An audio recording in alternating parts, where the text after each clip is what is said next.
Hello, my name is Chloe. Make masks with me. Faces are weird. Faces are really very, very strange. They keep moving. They're really animate. How do you draw one? How do you make one? Who knows? Well, I do.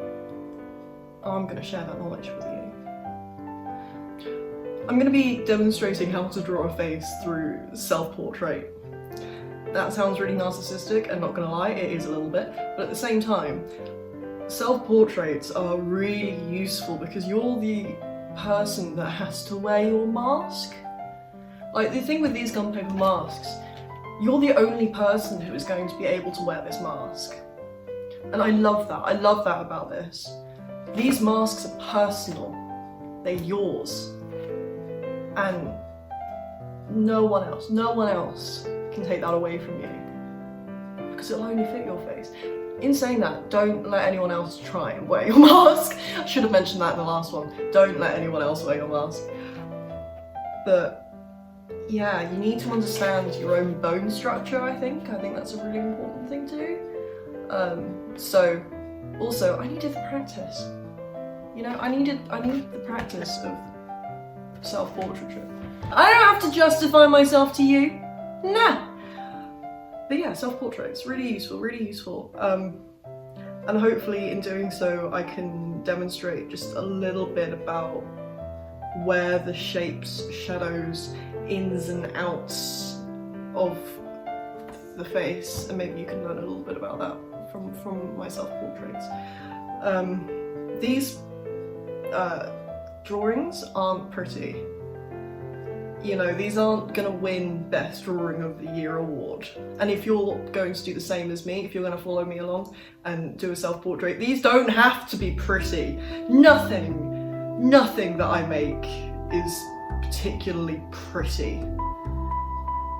And you'll notice that I'm using charcoal instead of pencils. And that's because I'm a very 3D person. I need to feel the shape of something. I can't stand fine detailing. Sometimes it's fun, especially when I'm like actually building, but fine detailing, it takes too long, and that's not the point of this video. So these portraits aren't pretty, but they make my point. After we've done that, I'm going to design the mask. I'm going to design this one. We're going to figure out what we're going to do with this. And I can give you some pointers on how to design that mask.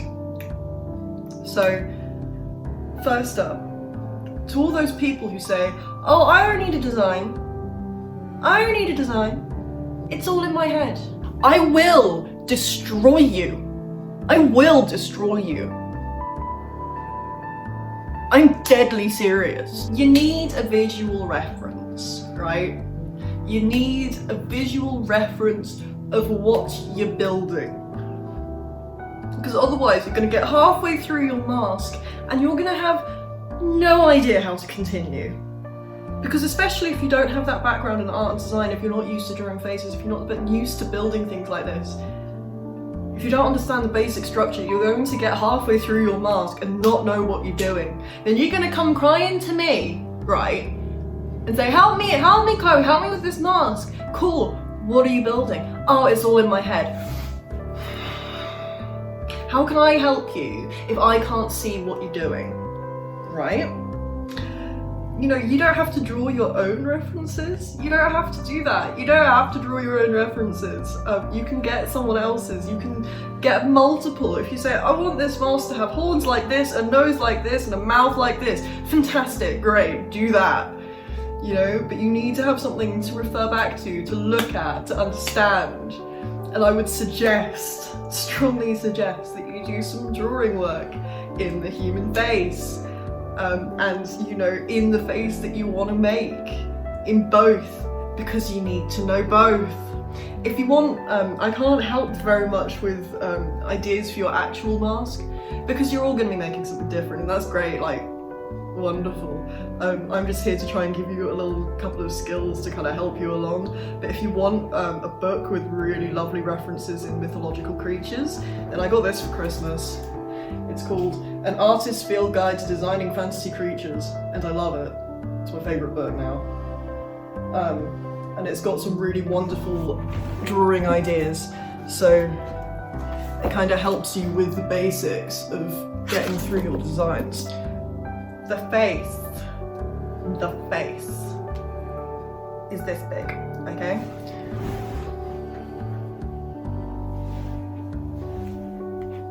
Your eyes go in the middle of your face, not at the top of your face, the middle of your face. Your hairline is somewhere between 1/2 and 2/3 between your eyes and the top of your head, okay? Your nose is halfway between your eyes and your chin. Your mouth is halfway between your nose and your chin. Your ears line up with halfway down your eyes and the bottom of your nose. Your mouth lines up with the middle of your eyes. You have one eye, you have the space of another eye in between, and then you have your second eye. If you go by that structure, you shouldn't go far wrong. So now where are the shapes, where are the dips and divots of your face? Really interesting question. Thank you for asking. Your eyes have sockets. Your eyes have sockets. You can see on your face kind of where, and you can feel it as well, like wash your hands, there's a bloody pandemic, but after you've washed your hands, touch your face. You can feel the bone structure going around your eyes. You feel where it dips in. Right. And then you can feel the bone structure of your cheeks. You can feel where it dips into your jaw. The jaw is wonderful. It's such a angular thing. We'll look at that more in the profile. Yeah, you can feel just here where it dips. You know, a lot of makeup artists, this is where you darken it. I know there's a name for it.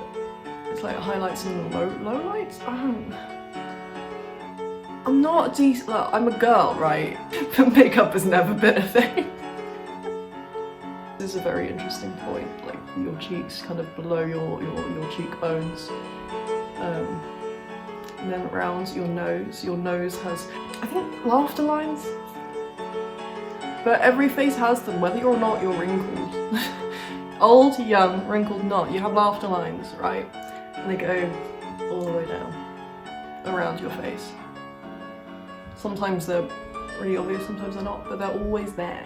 You're human, we all have the same thing. For the most part, that was a big generalization. Because the thing is, the rest of your face, obviously there's a bone structure. Your nose is a bit different. There isn't as much bone in your nose, it's mostly cartilage. So it shifts and moves about. There's a lot of depth by your nose and your eyes, so these points. And then down here as well. The mouth. I love the mouth. The most animate part. There's so much variation in mouths. With masks, you can have an open mouth, you can have a closed mouth. I have this weird kind of obsession with talking masks, with masks that you can open and shut and talk through. They're quite complicated, and for me they work about 50% of the time. I'm still working on the mechanics of that. But it's possible. It's possible to do. I've done it. There's a really interesting kind of shape around the mouth and the nose, where it kind of almost comes forward, And you can see it as well, where it dips in the middle of the mouth, this whole thing kind of comes forward.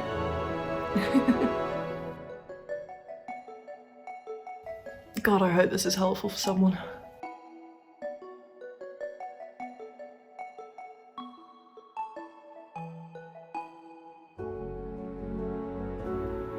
So then we're going to move on to the profile, right? I've always struggled with a profile, and you will watch, like, again, a lot of people don't realise that drawing is 95% self-correction. They say, oh, I can't draw. It's like, no, you just haven't spent enough time correcting yourself. That's it. Drawing requires so much patience, and every piece of art looks terrible as you're making it.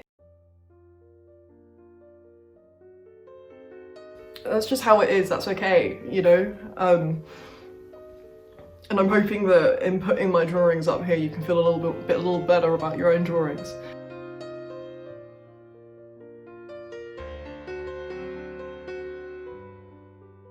But yeah, the face is actually a really small part of the head, if you think about the profile, because, you know, it only comes to about here. Your nose is obviously, like, the most dramatic part of the profile. I would recommend taking selfies, because that's what I did. A neutral selfie forward, a neutral selfie sideways. Just so you've got something to look at. Or just do it in the mirror. Then you've got someone to talk to. That's another reason why I like these self-portraits. It's just more people to talk to. Got my buddies here. We have a lot of lovely conversations, but it gets a little dry, you know? Bit one-sided.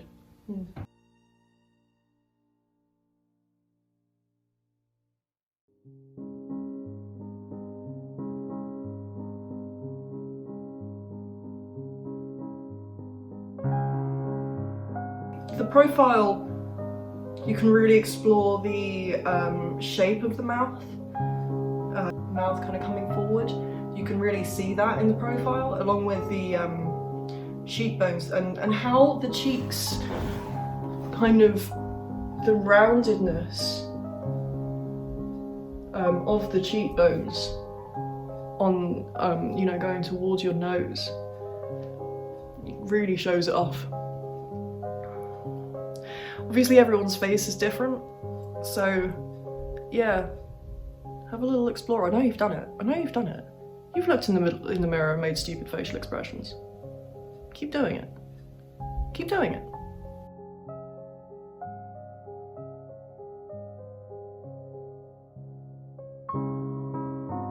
Draw your basic structure of your face, and then you're going to build on top of it, because these bits have to stay the same.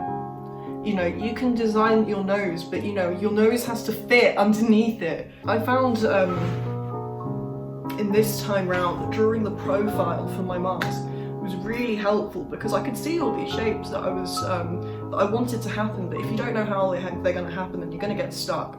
So doing it in profile was really good, because I could see how, because, you know, I was trying to make it fit, make it work over my own bone structure. So my mask is going to be a kind of fawn satire kind of concept of a little goat boy. It's going to be quite similar to this, but a little bit different. So I'm going to take these, and they're going to come backwards instead of round to the sides. I'm going to make it masculine instead of feminine. And I want to give him little tree antlers as well. I was using a page of this book as my reference for this. Here is that if I can draw something, I can then build it. If I can't understand a shape enough to draw it in 2D, then I don't know enough about the shape to draw it in 3D. So I was using this page of this book. Drawings and options. So I was using this. Thank you, person who bought this for me. You know who you are.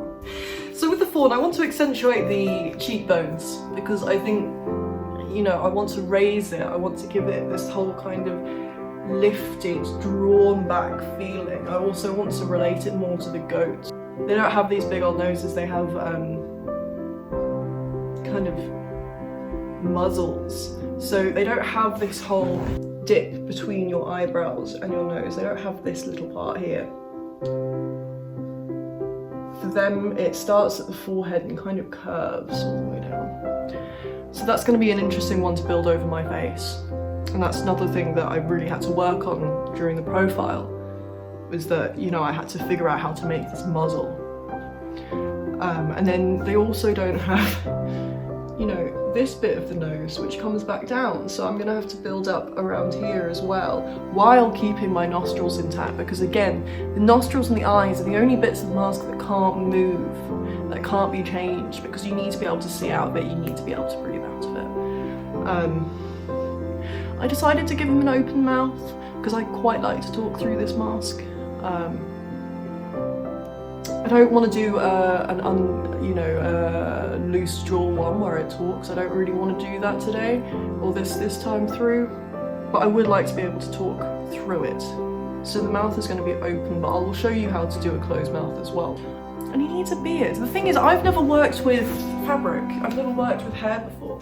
I want to start doing that soon, but I'm going to give a kind of impression of a beard.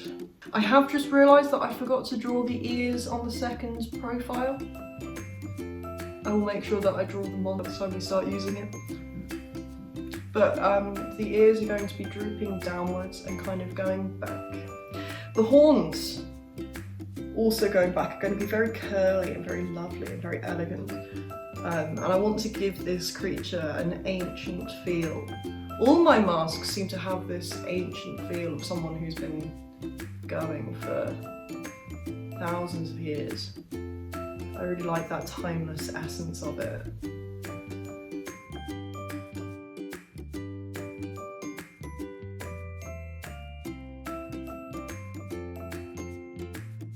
I'm also going to be raising the cheekbones. I'm going to be accentuating that a lot to try and also give it another inhuman edge, and I will be bulking out the jawline as well. I will show you how to do that. It's nice, it's fun. The eyebrows as well, I think they're going to need raising. So obviously this bone structure has to stay the same, but you can build another bone structure on top of it. I hope this has been helpful. I really do. It's kind of a difficult lesson for me because I've never tried to explain my drawing style before. In the next video, we are going to start working with more gum paper and toilet paper as well. Toilet paper and gum paper. We have some great chats. We have some great chats. I love each and every one of you. Stay inside. Stay safe. Wash your hands.